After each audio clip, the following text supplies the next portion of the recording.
देव महाशिल्पी विष्णु और उसके पुत्र धर्मपद के माध्यम से कर्तव्य, रचनात्मक उत्तरदायित्व और मौन बलिदान की संवेदनशील कथा कहता है। यहाँ कोणार्क प्रस्तुत है। कोणार्क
सागर के तट पर सुनाती अगर लोरिया जिसको निशिवास देती सेज संजोए क्या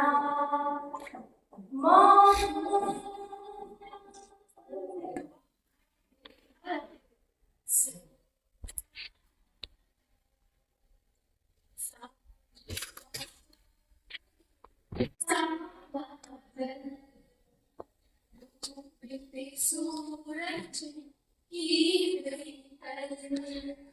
सांस सा चंचल परिनिष्ठल अरूपे सपने सामिना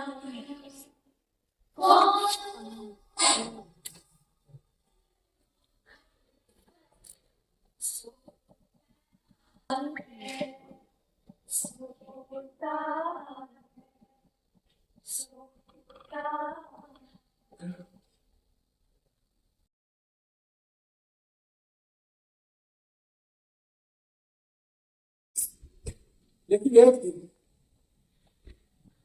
वो सपना पूरा हो गया। बहुत दिन में 700 वर्ष पहले की बात, उड़ीसा प्रदेश में परम पराक्रमी महाराज नरसिंह देव का राज्य और उनका मुख्य स्थपति है महाशिल्पी विष्णु, जिसने एक के बाद एक 4 अद्भुत मंदिरों का भुवनेश्वर में निर्माण किया। फिर भी राजा की कामना और शिल्पी की साधना पूरी न हो। और अब महाशिल्पी विष्णु की निखरी कला का अभूतपूर्व चमत्कार, भगवान सूर्य का जगमगाता हुआ पुण्य धाम कोणार्क पूर्वी सागर के तट पर उदित हो रहा। 1200 शिल्पियों और मजदूरों की 12 बरस की लंबी साधना और कठोर मेहनत के बाद विश्व की विराट कल्पना साकार हो चुकी। पाषाण का एक विशाल रथ सैकड़ों गज लंबी चौड़ी है, जिसकी पृष्ठ दुर्ग प्राचीर से वृहत है, जिसके 12 चक्र और गिरी से विपुल है, जिसके 7 भव्य।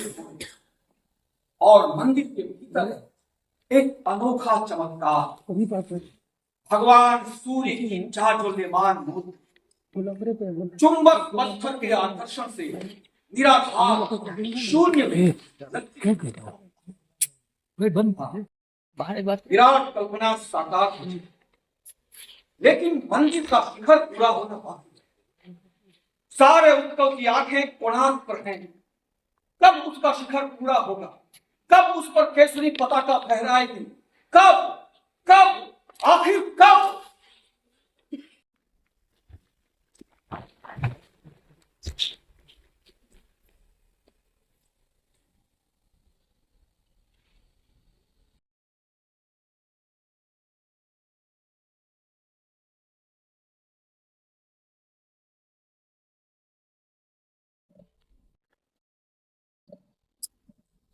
कब आखिर कब कब हम अमन के ऊपर तिरबल स्थापित कर सकेंगे?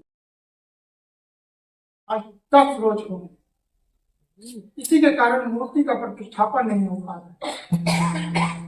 राजीव, राजीव, तुम कहते हो कि तुमने कलश के अगवान को हल्का कर दिया। हाँ, फिर भी तरस छाप नहीं पाता। मैंने अम्ल के हरेक अनुपात को ठीक से ना कहीं कमी। आपकी जो ऊपरी वाली भूमि के जोड़ तो ठीक है ना? ये सब जोड़ तो आपने अपने हाथों से स्थापित की।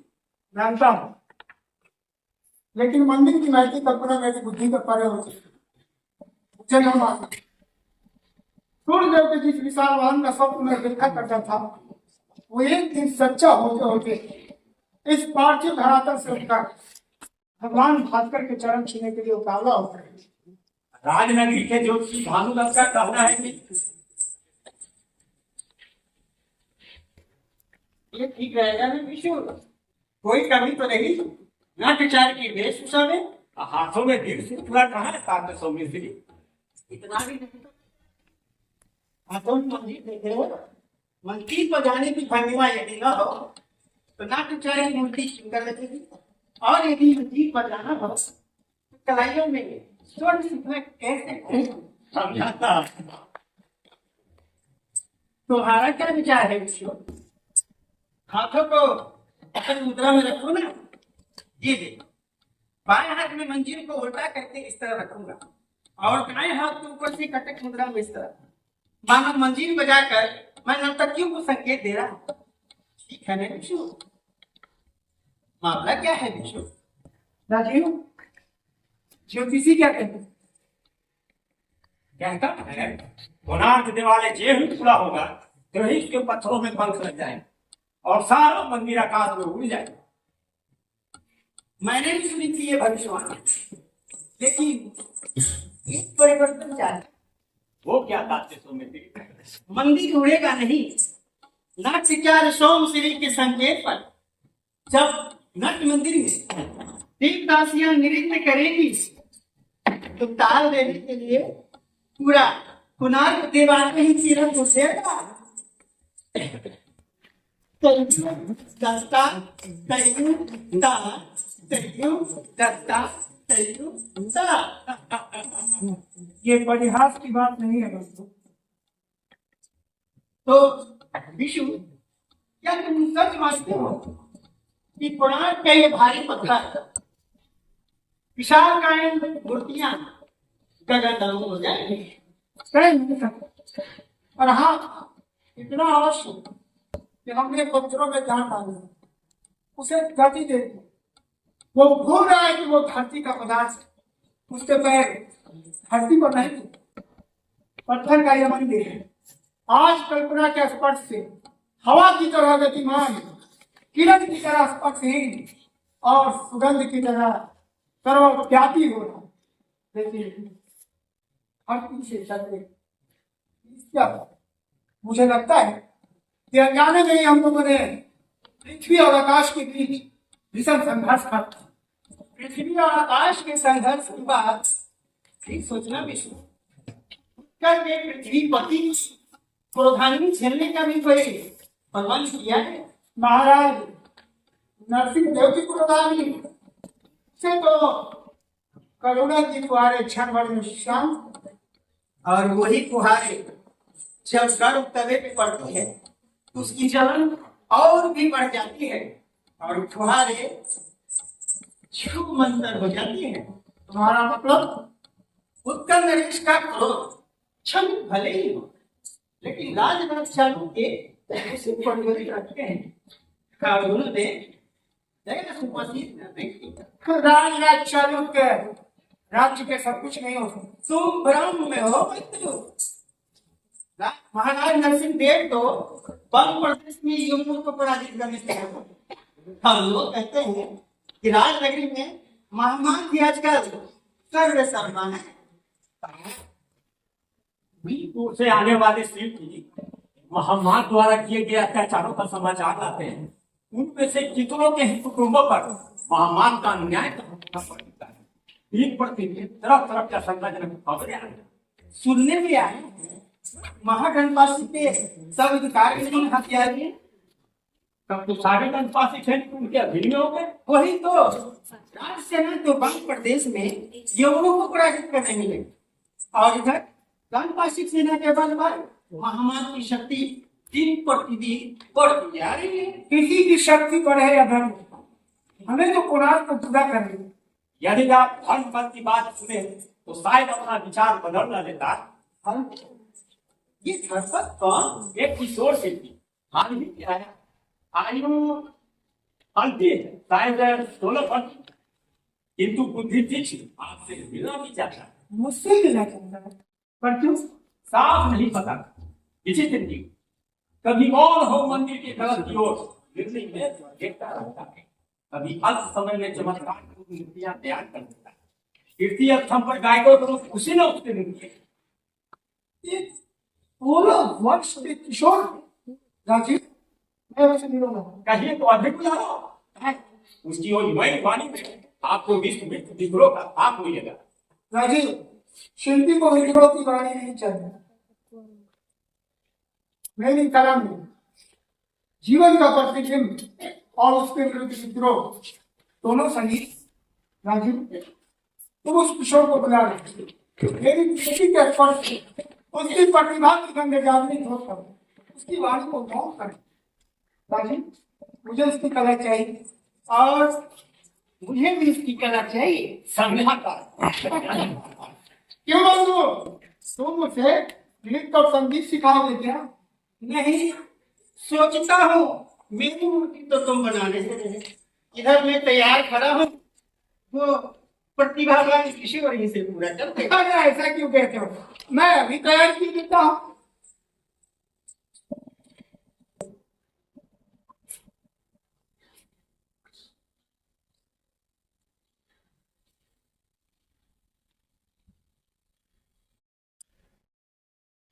कितनी देर इस वेशभूषा में खड़ा रहना पड़ेगा?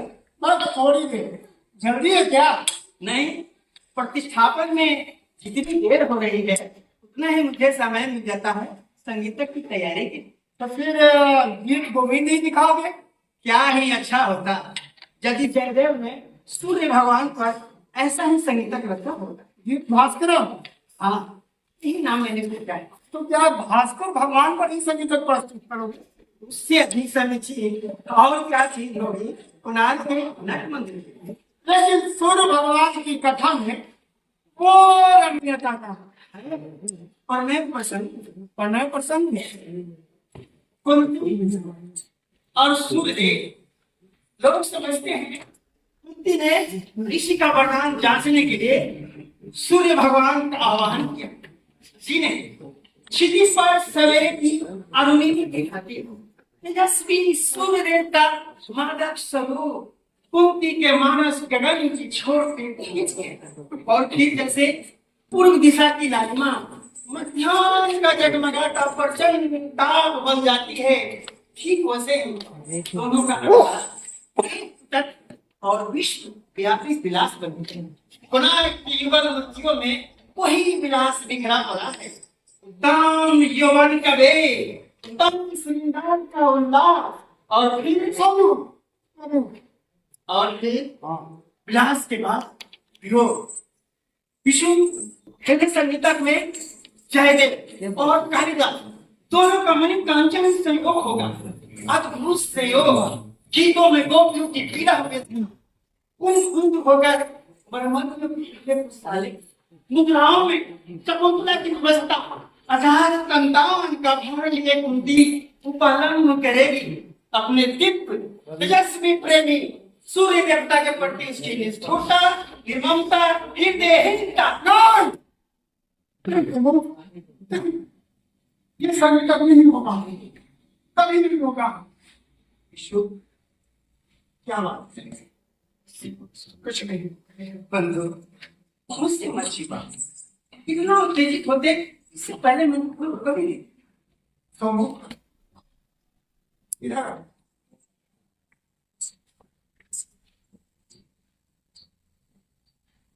ये देखो, बहुत भव्य बन पड़ी है मेरी प्रतिमा। अद्भुत अद्भुत है तुम्हारा कौशल। कहाँ कहाँ ये मेरा सीधा सादी कंठहार और कहाँ उस मूर्ति के कंठा और की भी खुदी कामदेव की मनोहर छवि। वो कंकन हाथी दांत के कंकन की नकल है। कैसा है वो कंकन? वो कंकन तो किसी हत भाग्य सूर्यदेव ने किसी सम्मोहित कुंती को दिया है। 17 बरस में हास हो गई। वो वन की गली थी, सवर जाति की कन्या, चट्टान को फोड़कर पहले वाली विद्वान निष्कलुष चल भाग कन्या हमारे नगर में आज के दिन अपने गांव वालों के साथ जंगली छाप और जड़िया बेचने आती थी। नगर की ऊंची अटारी का वासी सूर्य उस स्वर्ण कलिका पर मुक्त हो गया। जैसे स्वर और ताल एक दूसरे पर लिखते हैं, वो मत भरे पावस से उन्मन की उस पावी कामनी तन से संपन्न वो रानी वही कायर की कथा। भगवान भी तो कायर ही थे। और कुंती भी तभी उसने अपनी संतान को गंगा में बहा दिया। नहीं नहीं समझो, नहीं उसने ऐसा नहीं किया होगा, कदापि नहीं।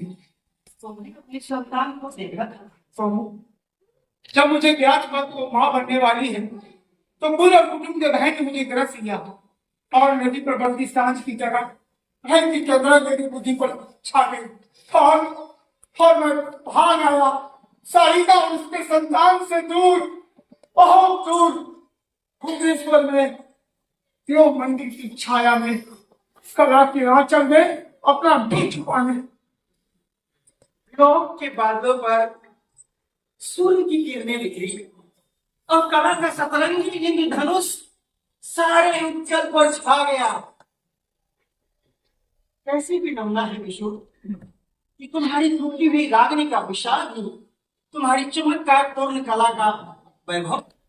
तो हम मंदिरों को बनाने वाले मेरे हाथ सारिका उसके संतान के लिए एक चौपड़ भी न बना सके। 17 वर्ष तक जिस आशा को तुम अपने मन में संजो रहे वो व्यर्थ नहीं जाए।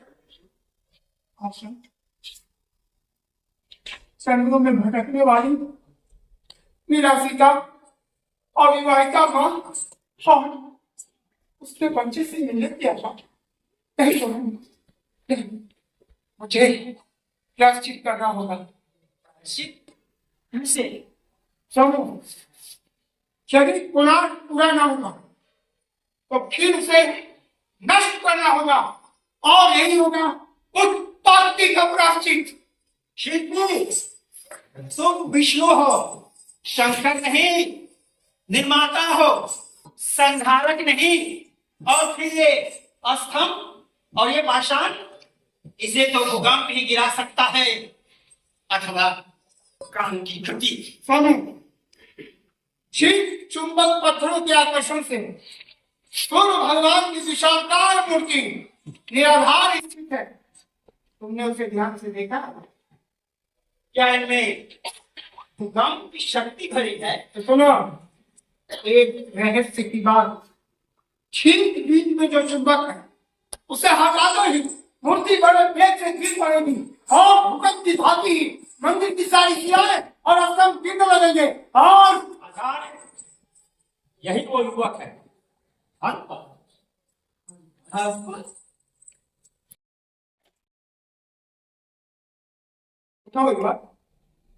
पर तुम आशु शिल्पी हो, इतनी याद पारी हुई, तुम्हें किस रूप में इच्छा है? किसी ने नहीं आचार्य, मैं शिल्पी बना हूं क्योंकि मुझे जीवित रहना था। कला तुम्हारा जीवन है, यही ना? जीवन है और जीवन यापन साधन है। वो सारे जीवन का प्रतिबिंब है।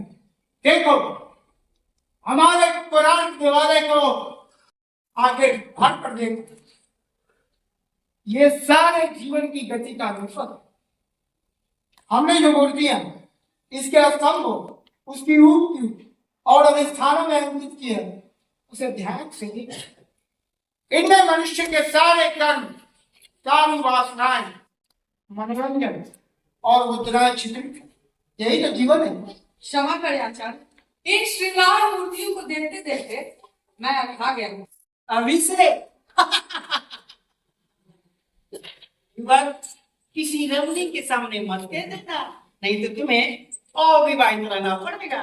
तो तुम उन लोगों में जो इन प्राणा मूर्तियों में अश्लीलता देखते हो, जीवन का आदि और उत्कर्ष नहीं। जीवन के आदि और उत्कर्ष एक और सीमित है। जीवन का पुरुषार्थ, अपराध, क्षमा वाचन, किंतु अपनी कला उस पुरुषार्थ को भूल गई है। जब मैं मूर्तियों में बसे रस्सी चूड़ों को देखता हूँ तो मुझे याद आती है पसीने में नहाते हुए किसान, कोसों तक धारा के विरुद्ध नौका को खेने वाले मल्लाह, धारी लेकर खटने वाले डकैतारी, इनके बिना जीवन अधूरा है। लेकिन कला की पूर्ति चयन में, छाटने में, जंगल में तरह तरह के फूल पौधे वृक्ष रहते हैं, लेकिन उपवन में माली छाट कर सुंदर और मनमोहक फूल पौधे वृक्षों को ही लगाते। हंसने वाली आंखों का खेल है आचार्य। आज के शिल्पी की आंख हमें नहीं पड़ती, जहाँ धूल में हीरे छिपे पड़े। मैं ठीक कहता था ना था, हर बात तर्क निपुण है। मैं तब तक नहीं है, मैं तो आपका ध्यान एक ऐसे संसार की ओर खींचना चाहता हूँ जो आपके निकट होते हुए भी आपकी आंखों से ओझल हो गया है। इस मंदिर में वर्षों से 1200 से अधिक शिल्पी काम कर रहे हैं। इनमें से कितनों की कोई चीज जानते हो कि मोहम्मद की कृतियों ने इनमें से बहुतों की जमीनें छीन ली। कईयों की स्त्रियों को दासों की तरह काम करना पड़ा और उन्हें सारा दिन उत्तर व्यवहार पड़ रहा है।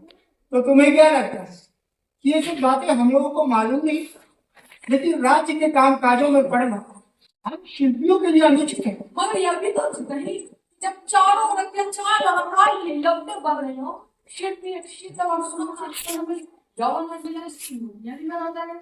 अगर मुझे यहाँ शिल्पी के अधिकार मिले होते तो तुम कोणार्क को अब तक कब पूरा करके गए होते। अभी तक नहीं। क्या हमारे पास तुम भूल रहे हो, इस समय तुम महाशिल्पी आचार्य विष्णु के सामने खड़े हो। 10 दिन से निरंतर चेष्टा करने के बाद भी मंदिर पर एक कलश का स्थापित न कर सके, और तुम शास्त्र के अध्ययन और अनुभव से सुनने कहते हो उसे पूरा करना नहीं। तुम अपनी शक्ति से बाहर की बात ना करो। नहीं सुनो, उसे अपनी बात पूरी कर। बोलो ही बोलो। क्या तुम मामू के ऊपर शिखर को स्थापित कर सकते हो? सोच समझ कर जवाब देना, ये कोई साधारण समस्या नहीं। आचार्य आचार्य महामार चालू कर है। शालों की यहाँ आ रहा है, बिना पूर्व सूचना दिए। जी हाँ, कई ऐसा कोई साथ है, सुनिए। महागण पाशी विष्णु, सुना तुमने? और इतनी जल्दी में उनका स्वागत करें तो कैसे करें? तुम अंदर से वैसा समझो। तुम कभी चारों कभी करो बाबू, महामार प्राचीन के अंदर आने क्या हो? वो सीधे नहीं आ रहे हैं विष्णु। क्या रहे हैं? विष्णु, महामार का सहसा यहाँ मुझे अच्छा नहीं लगता। आचार्य या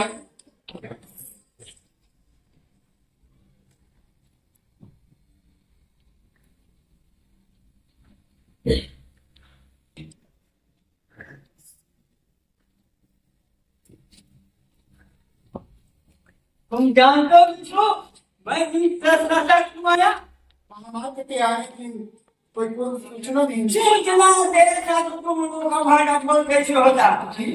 राजनगर में ठीक सुना था। नाग में नाग कोस का धन नक में सिर्फ लोग से काम करे नंबर 2 10 नंबर कैसे काम नहीं होता? हम लोग बराबर उसकी चेष्टा में नहीं किया। अरे भाई ये क्या खड़ा सिंह ने सुनता पता है किधर में तुम बाहर मुंह खोल नहीं का मैं महामार, आपके शब्द बहुत कठोर हैं। कट्टू सब अब कट्टू सब में से काम नहीं चलेगा तो मैंने सुना है सिर्फ लोग रात में सब उठा रहे हैं लोगों को बेकार मांगते हैं और महामार को किसी ने बढ़ाकर खबर दिया स्वर्ण मुद्रा बेचारे वो क्या मांगेंगे। यह अवश्य है सकाल के समय इनके कुटुंब पर महान कसरा पड़ा है। देखता हूँ ना क्या क्या तुम भी लोगों से मिले हुए हो मंदिर पर हमें तो लगा था तुम सब मिलकर रात में गाँव डालने के संधि कर रहे हो। महामार, मेरी नहीं तो सुनिए। तुम बहुत बात जानता हो तो और मानी प्रशंसा सुनते सुनते तुम अपने को जान गिराने हो और ये सुन रहे हो सुन लो और कान खोल के सुन लो आज से 1 सप्ताह के अंदर शरीर पुरान घर न हुआ तुम सबके हाथ काट दिए जाएंगे। शिल्पियों के हाथ काट दिए जाएंगे। हाँ शिल्पियों के हाथ काट दिए जाएंगे। आज के 8 मिनट या तो मंदिर मूर्ति का प्रतिष्ठा बना या तुम लेकिन महाराज दर्शन क्यों किया क्या है? हाँ महाराज क्या और मेरी महादंड फांसी क्या क्या है वो चल रहे वो चल रहे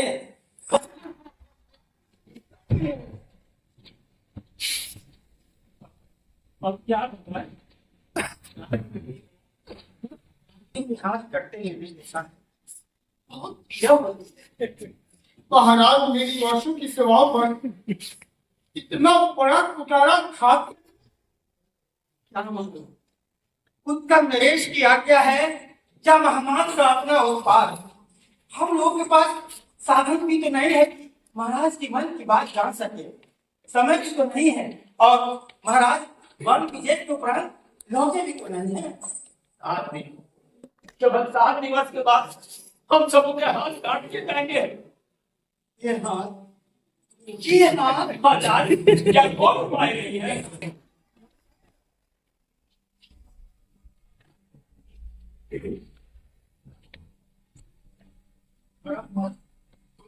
तुम चिल्ला के तुम्हें तो वो तुम्हारा अपना नहीं, खेड़ी पर तारना थी। आचार्य ठोकर खाकर धूल सिर पर चढ़ती है। सिर पे चढ़ने के सपने छोड़ दो युवक। आज से 7 रोज के बाद कुम्हार के प्रांगण में उत्कल के समस्त शिल्पियों के बने हुए मैंने सुना है, मैं बाबा के पास ही खड़ा हूं। युवक, विनाश का ये संदेश अपने साथियों को भी सुना देना। मुझमें वो साहस नहीं कि इस विकराल घड़ी के लिए मैं उन्हें तैयार कर सकूं। विद्या के उच्चारण की छाया में जो कसते और मुरझाते हैं, उनको निकाल पट्टी करने के लिए तैयार होने की कोई किसकी गवाह मेरी बुद्धि काम नहीं कर रही। मुझे सदैचार तुम्हें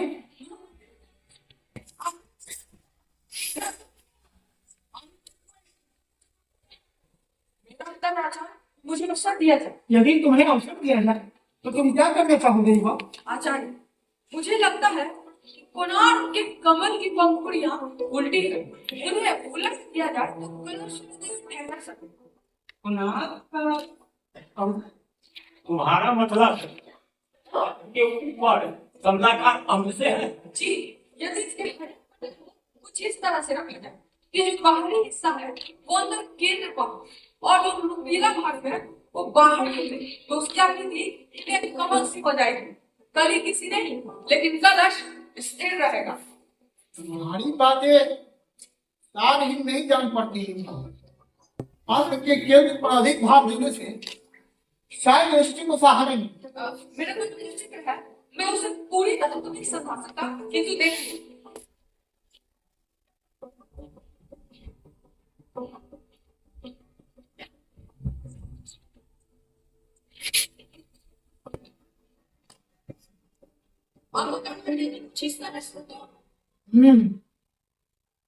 तुम्हारी बातों में तक शायद इस समय हम के केंद्र के बाहरी भाग अनुपात से अधिक भाग, अगर उस भाग को हल्का कर दिया जाए, ठीक ही तो कैसे होगा? हाँ बिल्कुल ठीक कह रहे हो। भाग को हल्का करने के लिए यदि पटल को अंदर मुखी कर दिया जाए तो संभव है। बस तुम चलो मेरे साथ, अभी हम छत के ऊपर चढ़कर पटल को बदलने की तैयारी करेंगे। आओ। कह रही है यदि मेरी युक्ति सफल हो जाए और कोणार्क के शिखर को हम स्थापित कर सकें तो मुझे क्या मिलेगा? तुम्हें क्या चाहिए? जो कुछ मेरे पास है मैं तुम्हें दे दूंगा। मैं चाहता हूँ यदि शिखर पूरा हो जाए तो एक दिन के लिए, सिर्फ एक दिन के लिए मंदिर प्रतिष्ठापन के दिन आप अपने सब अधिकार मुझे दे दोगे। यदि कोणार्क पूरा हो जाता है तो एक दिन मैं सभी दिनों के लिए अपने सारे अधिकार तुम्हें दे दूंगा। मैं अपने स्थान पर तुम्हें प्रधान शिल्पी बना दूंगा। ये आप क्या करना सोचे? मैं ठीक कह रहा हूं। तुम नहीं जानते तुम इस युवक की प्रतिभा ने मुझे मंत्रमुग्ध कर दिया। राजीव, तुम्हें पता नहीं, मुझे प्रधान शिल्पी के पास से कोई मोह है तो देखिए कि कोणार्क पूरा हो जाए। आज इस युवक ने ठंडी होती हुई रात को फूंक मारकर प्रज्वलित कर दिया। मेरे हाथ, मेरी भावनाएं इसी क्षण कोणार्क को पूरा करने के लिए आतुर है। युवक, तुम चलो मेरे साथ।